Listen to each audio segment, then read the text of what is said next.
கண்மணி அன்புடன் அடுத்த வர எபிசோடில் பார்த்தீங்க அப்படின்னா கண்மணியும் அன்பையும் கடத்தி வச்சு அந்த ரவுடி பசங்க பார்த்தீங்க அப்படின்னா வெண்ணிலா சொன்ன பிளானை வந்து இவங்க 2 பேர்கிட்டயும் வந்து பண்ணிட்டு இருப்பாங்க. கண்மணியும் அன்பையும் பார்த்தீங்கன்னா 2 பேரையும் மாற்றி மாற்றி வந்து ஒருத்தர் மேலே உள்ள லவ்வை வந்து சொல்லிக்கோங்க அப்படின்னு சொல்லிட்டு அதை வந்து வீடியோவாக அனுப்பி வெண்ணிலாக்கு வர சென்ட் பண்ணுவாங்க. வெண்ணிலா அதெல்லாம் பார்த்து ரொம்பவே வந்து டென்ஷன் ஆவாங்க. அது மட்டும் இல்லாமல் பார்த்தீங்க அப்படின்னா அவங்க வந்து 2 பேரையும் வந்து டைலாக்லாம் சொல்லி லவ் டைலாக்லாம் சொல்லுங்கள் எங்கள் அன்னிக்கு அப்படின்னு சொல்லிட்டு அன்பை வந்து பார்த்தீங்கன்னா பெரிய டைலாக் ஒன்று சொல்ல வைப்பாங்க. இந்த மாதிரி பார்த்தீங்க அப்படின்னா பிளானே வந்து சொதப்பின தெரியாமல் இந்த ரவுடி பசங்க இவங்க 2 பேரையும் வச்சு பார்த்தீங்க அப்படின்னா அவங்க இஷ்டத்துக்கு என்னென்னமோ பண்ணிட்டு இருப்பாங்க.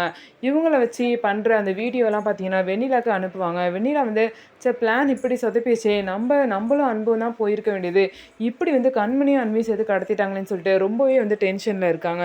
ஸோ இதுக்கப்புறம் என்ன நடக்க போகுது அப்படின்னு சொல்லிட்டு நம்ம வெயிட் பண்ணி பார்க்கலாம். ஸோ வெண்ணிலா என்ன தான் பிளான் போட்டாலும் பார்த்தீங்கன்னா கண்மணியும் அன்பையும் அவங்களால பிரிக்கவே முடியாது அப்படிங்கிறது இந்த விஷயத்துலேருந்து நல்லாவே தெரியுது. நம்ம வீடியோ உங்களுக்கு பிடிச்சிருந்தா நம்ம வீடியோவை லைக் பண்ணிக்கோங்க. மறக்காமல் நம்மளோட சேனலை சப்ஸ்கிரைப் பண்ணிவிட்டு பாருங்கள்.